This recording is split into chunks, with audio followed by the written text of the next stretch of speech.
तर question number 6 आणि 7 almost similar आहे. तर 6 सॉल्व्ह करू, मग तुम्ही 7 बघा तुम्हाला जमतंय का, आणि 8 पण सॉल्व्ह करू. ठीक आहे. इफ इन केस कोणाला जेवायचं असेल तर तुम्ही साइड बाय साइड जेवू शकता. फक्त लेक्चरवर पण लक्ष द्या, थोडा वेळ 10-15 मिनिटं अजून लागतील. A and B can do a piece of work in 30 days. So A आणि B can do a piece of work in 30 days. Next, while B and C can do the same work, म्हणजे जर B आणि C सोबत काम करतायत तर B आणि C किती डेज मध्ये काम कंप्लीट करतायत? 24 डेज मध्ये.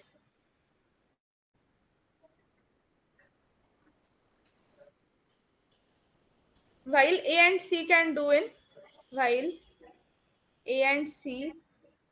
in 20 days.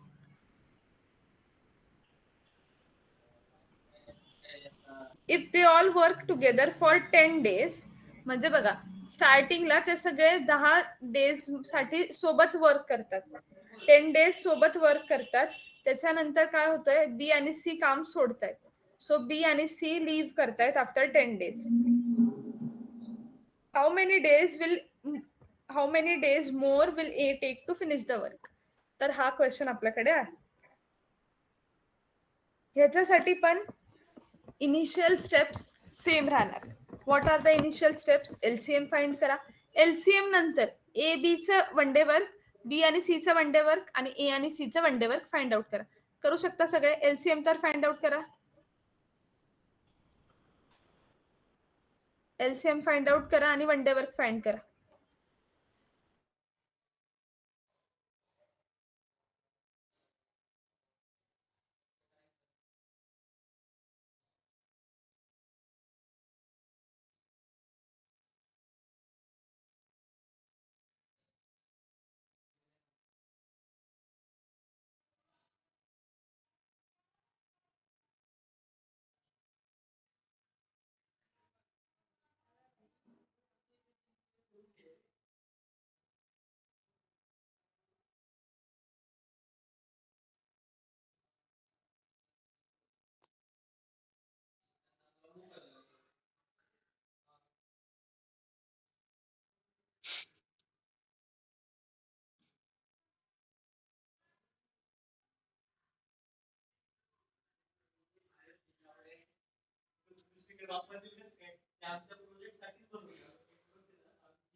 सगळ्यांनी केलं का ट्राय? बघा वन डे तुमचं इथे टोटल 120 आहे. 120 तुमचं एलसीएम आहे. वन डे वर्क काय आलं असेल? ए चं वन डे वर्क असेल 120 डिवायडेड बाय 30 म्हणजे 4. बी आणि सी चं वन डे वर्क किती असेल? 120 डिवायडेड बाय 24 म्हणजे आन्सर आला असेल. काय आन्सर आलाय? 5. आणि ए आणि सी चं 120 डिवायडेड बाय 26 सगळ्यांचं आलंय 4, 5, 6. काय रिपीट करायची गरज नाहीये. सगळ्यांना जमलंय. आता बघा आपल्याला काय हवंय, आपल्याला जे वन डे वर्क आहे ते एचं नाही, ते ए आणि बीच आहे. फक्त इंडिव्हिज्युअल एकेकाचं नाही, आपल्याकडे दोनच्या कॉम्बिनेशन्स मध्ये आहे.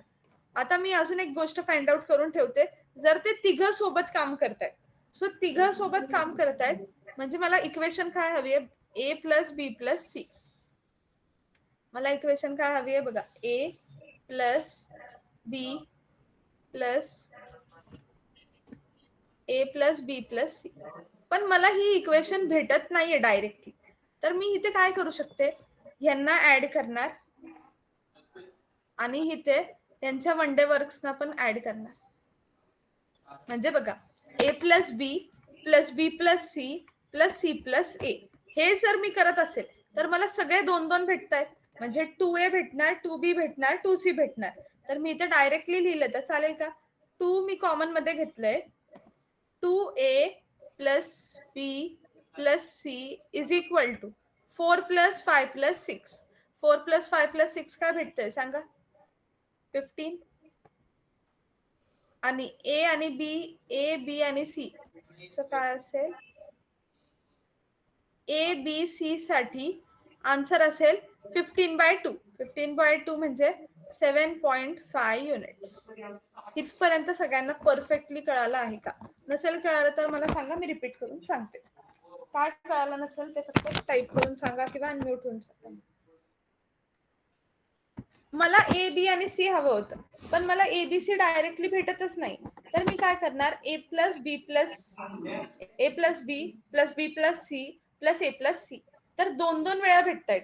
2a plus 2b plus 2c ही माझी इक्वेशन असेल.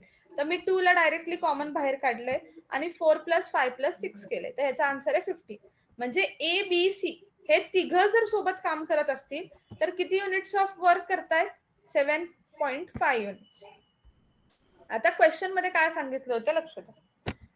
पहिले 10 डेज ते तिघं सोबत वर्क करतात. तर बघा, जर हे एका दिवसामध्ये 7.5 युनिट्स ऑफ वर्क करत असतील तर नेक्स्ट 10 डेज मध्ये किती वर्क झाला असेल? तर बघा, इथे डेज येथे डी 1 इंटू 10 केलंय म्हणजे 10 आलंय. सो 7.5 इंटू 10 केलं तर किती होणार? 75 युनिट्स. म्हणजे पहिले 10 दिवस बी आणि सी नी काम सोडण्याआधी त्या तिघांनी मिळून किती काम केलंय? 75 युनिट्स ऑलरेडी केले. 75 युनिट्स ऑफ वर्क ऑलरेडी त्या तिघांनी केले. इथपर्यंत सगळ्यांना कळालं आहे का? येस. हे कसं आलं? एका दिवसात तिघं मिळून 7.5 करतायत, तर 10 दिवसात सगळ्यांनी किती केलंय? 75. तर आउट ऑफ 120 75 काम झालंय. म्हणजे रिमेनिंग वर्क किती आहे ते सांगा मला. जर माझ्याकडे टोटल वर्क 120 आहे, त्याच्यामधलं 75 ऑलरेडी झालंय, म्हणजे पेंडिंग वर्क किती आहे? 120 मायनस 75. आन्सर काय असेल?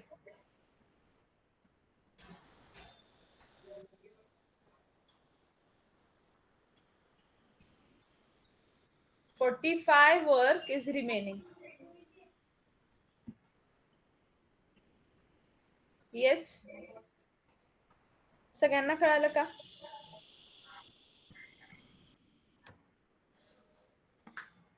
आता नेक्स्ट थिंग चेक कर. मला इथे काय आहे की बी आणि सी ने काम सोडलंय. बी आणि सी ने काम सोडलंय तर ए एकटाच काम करतोय. तर त्याच्यासाठी मला ए चं वन डे वर्क लागते. ए चं वन डे वर्क असेल तरच मी हे मॅप करू शकते की ए एका दिवसात एवढं काम करतोय तर त्याला किती डेज लागेल 45 युनिट्स ऑफ वर्क करायला. आता हे मी कसं फाइंड आउट करू शकते? तर चेक करा, हे तिघं मिळून 7.5 युनिट्स ऑफ वर्क करतायत. तिघं मिळून 7.5 युनिट्स ऑफ वर्क करतायत. मला ए साठी आन्सर हवंय. जर मला ए हवंय ह्याचा अर्थ काय? मला बी आणि सी ला काढायला लागेल. बी आणि सी रिमूव्ह झालं तर मला ए चा आन्सर भेटू शकतो. ऑल्सो इक्वेशन्स माझ्याकडे अशा फॉर्म मध्ये आहे की बी आणि सी चं वन डे वर्क मला माहिती. बी आणि सी मिळून वन डे वर्क किती करतात? 5. सो मी इथे काय लिहू शकते? बी आणि सी 5 वन डे वर्क करतायत. तर ए चं वन डे वर्क किती असेल? 2.5. ए चं वन डे वर्क मला काय भेटतंय? 2.5. ए चं वन डे वर्क काय? 2.5. ही कन्सेप्ट खूप इम्पॉर्टंट. तुम्हाला ए बी आणि सी माहिती, ठीक आहे. जर तुम्हाला ए चं फाइंड करायचंय तर तुम्हाला बी आणि सी चं वन डे वर्क मायनस करायला लागेल. इन केस जर तुम्हाला बी साठी फाइंड करायचं, बी हवंय मला, म्हणजे मला ए आणि सी ला काय करायला लागेल? काढायचंय. ए आणि सी ला रिमूव्ह करायचंय. सो ए आणि सी ला कसं रिमूव्ह करणार? ए आणि सी चं वन डे वर्क किती आहे? 6. ह्याला मायनस करा, तुम्हाला बी चं वन डे वर्क भेटेल. इन केस तुम्हाला सी चं वन डे वर्क हवंय, सी चं वन डे वर्क हवंय म्हणजे ह्याच्यातनं तुम्हाला ए आणि बी चं काहीतरी माहिती पाहिजे. जर तुम्ही ए आणि बी ला कॅन्सल करू शकता. तर ए आणि बी चं वन डे वर्क काय? 4. सो जर तुम्ही 4 ला मायनस केलं तर तुम्हाला सी चं वन डे वर्क भेटू शकतं. असं मल्टिपल आहे. जसं तुम्हाला हवंय तसं तुम्ही आपल्याला जे काढायचंय त्याला कन्सिडर करून आपण सॉल्व्ह करू शकतो. तर इथे बी आणि सी चा किती आहे 5. जर बी आणि सी चा 5 आहे सो मी इथनं मायनस केलं सो -5 आन्सर. नंतर ए चं वन डे वर्क किती आहे 2.5. तर चेक करा आता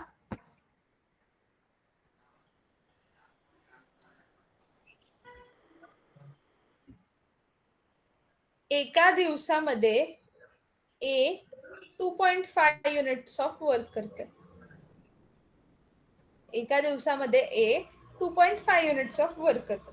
बघा 10 दिवसांमध्ये जेव्हा ते तिघं सोबत काम करत होते त्यांनी ऑलरेडी 75 काम कम्प्लीट करून टाकले. 120 पैकी त्यांनी 75 काम कम्प्लीट केले. तर जे 45 काम राहिले तो ए एकटा करतो. ए जर एका दिवसात 2.5 करू शकतो तर ए ला 45 करायला किती डेज लागेल एक्स डेज लागेल. सो हे तुम्ही मला सॉल्व्ह करा आणि मला आन्सर सांगा. तुम्हाला काय करायचंय 2.5x इज इक्वल टू 45 याला सॉल्व्ह करायचं. इथपर्यंत जर काय डाऊट असेल तर विचारा. x इज इक्वल टू काय असेल 45 अपॉन 2.5.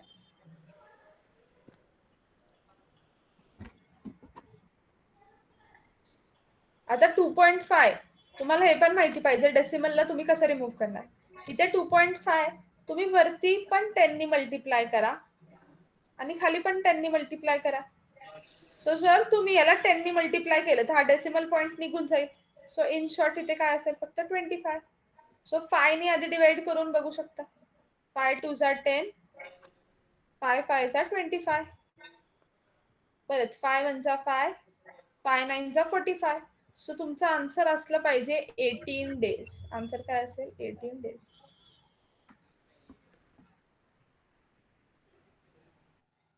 आय होप सगळ्यांना हा क्वेश्चन कळाला. कोणाला काय डाऊट आहे का. इझिली कळालाय. तुम्हाला जर बी साठी फाइंड करायला लावलं असतं ए आणि सी नी काम सोडलंय असं असतं तर बी चं वन डे वर्क किती आलं असतं तुम्ही मला सांगा. जर आपण ए साठी केलंय पण जर क्वेश्चन मध्ये असतं की ए आणि सी नी काम सोडलंय तर मला फक्त बी चं वन डे वर्क काय आलं असेल ते सांगा.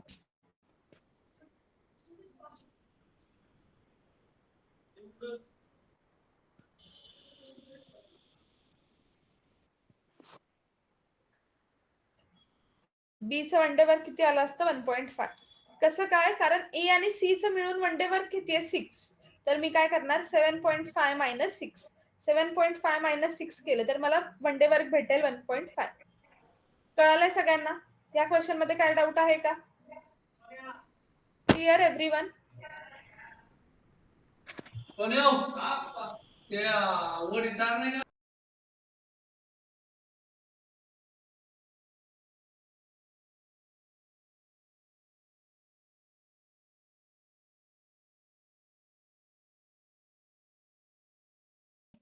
डेज बघा ए आणि बी जर सोबत काम करत असतील तर they can do a piece of work in 9 days. B and C in 12 days. B आणि सी इन 12 days. ए आणि सी इन 18 days. ए आणि C in 18 days. In what time will they do it all working together. म्हणजे हा question तर अजून short आहे. तुम्हाला ए plus B plus सीच find करायचंय फक्त. जसं आपण लास्ट क्वेश्चनला केलं सेम तसंच. आधी काय फाइंड करणार या तिघांचं एलसीएम. या तिघांचं एलसीएम आल्यानंतर एलसीएम नंतर काय फाइंड करणार वन डे वर्क. एलसीएम नंतर काय फाइंड करणार वन डे वर्क. तुम्हाला वन डे वर्क भेटल्यानंतर आता इथे डायरेक्टली ए चं किंवा बी चं किंवा सी चं वन डे वर्क भेटतंय का नाही. तुम्हाला ए आणि बी चं वन डे वर्क भेटणार. तुम्हाला बी आणि सी चं वन डे वर्क भेटणार आणि तुम्हाला ए आणि सी चं वन डे वर्क भेटणार. पण तुम्हाला या तिघांचं सोबत हवंय. So what you will do is A plus B plus C plus A plus C.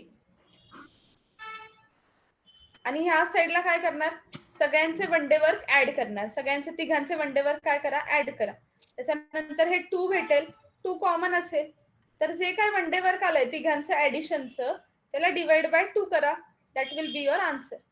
सगळ्यांना कळालं? सेम लास्ट क्वेश्चन साठी सारखं आहे, फक्त तुम्हाला A plus B plus C पर्यंतच फाइंड करायचंय, त्याच्या पुढचं करायचं नाही.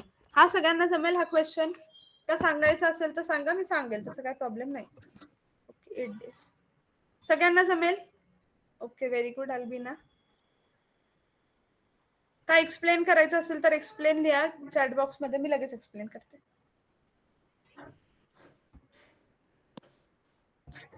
येस आकांक्षा, धम्मदीक्षा, करीना. तो अँड आणि ऑर टाईपचा आहे. आपण अँड आणि ऑर टाईपचे क्वेश्चन्स ऑलरेडी आधी सॉल्व्ह केले, तर आपण एकदा हा क्वेश्चन पण सॉल्व्ह करू. बघा, अँड आणि ऑर साठी फॉर्म्युला काय होता? अँड आणि ऑर साठी फॉर्म्युला काय होता की आपण and upon or divide. Yes very good. आपण काय करतो? And divided by or. आता क्वेश्चन वर लक्ष द्या. क्वेश्चन मध्ये काय सांगितलंय? 10 men or 18 boys. 10 men or 18 boys can do a work in 15 days. किती डेज मध्ये करतायत? 15 डेज मध्ये. Then in how many days will 25 men and 15 boys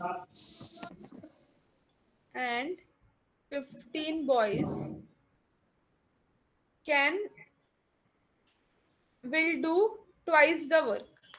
इथे काय म्हटलंय? will do twice the work. So let us solve.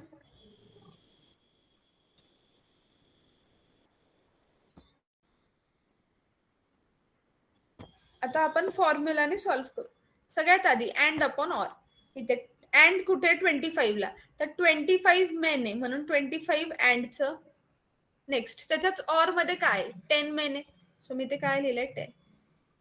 कळालं?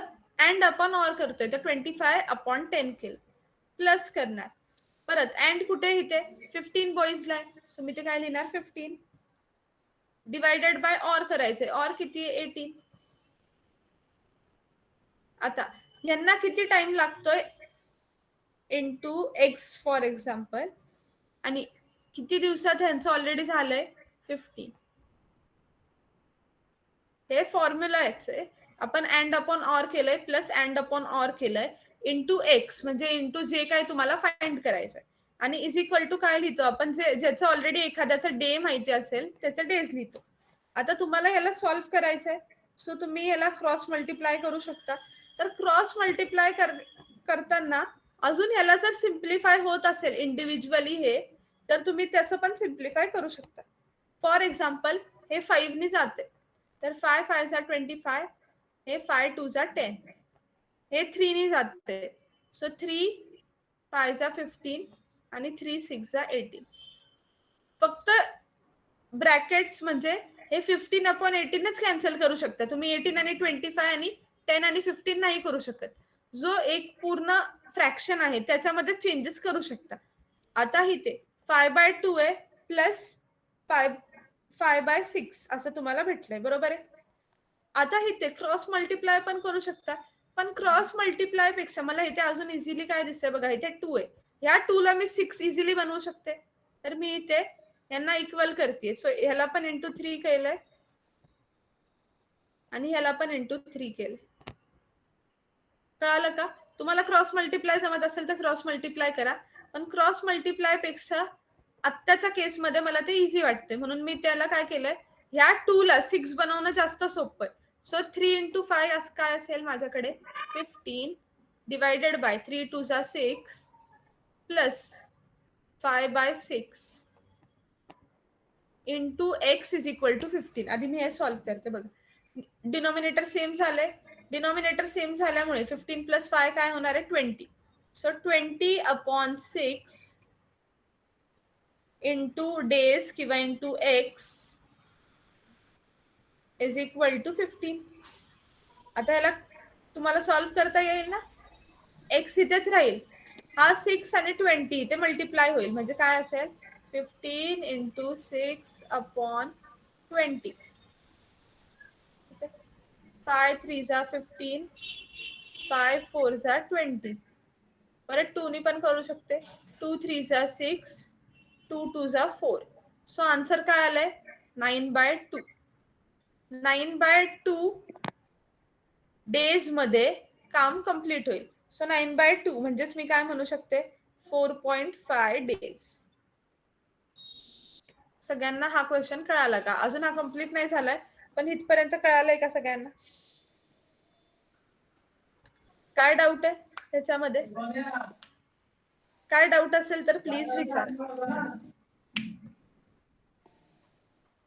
Yes everyone. Repeat करायचंय. माझा आवाज येतोय का सगळ्यांना? ओके.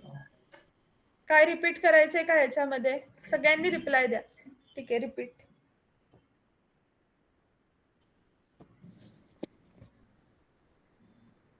बघा इथे काय मला सांगितलंय, 10 men or 18 boys can complete a work in 15 days. 25 men and 15 boys can complete in how many days? हे मला विचार. माझ्याकडे डायरेक्टली फॉर्म्युला आहे, अँड अपॉन ऑर. तर मी काय करणार? 25/10 प्लस 15/18. हे का केलं? कारण अँड पहिले पाहिजे. सो 25/10 आणि 15/18 ह्याला ब्रॅकेट मध्ये लिहिणार आणि इंटू काय करणार आहे? इंटू मी करणार आहे एक्स इज इक्वल टू 15. काय? माझ्याकडे ऑलरेडी एकाचे डेज मला माहिती आहे. सो इज इक्वल टू मी काय लिहिले? 15. हे एक्स म्हणजे काय? यांना किती टाइम लागणार आहे हे मला सांगायचं. आता ह्याच्यामध्ये काय केलंय? ह्याला सिम्प्लिफाय केलंय. 5/2 असेल, ह्याला सिम्प्लिफाय केलं 5/6. तर मी 5/2 ला या डिनॉमिनेटरला 6 बनवायचं ट्राय करते. तर 2 माझ्याकडे आहे, तर 2 ला 6 बनवायला इंटू 3 करायला लागेल. सो मी numerator as well as denominator मध्ये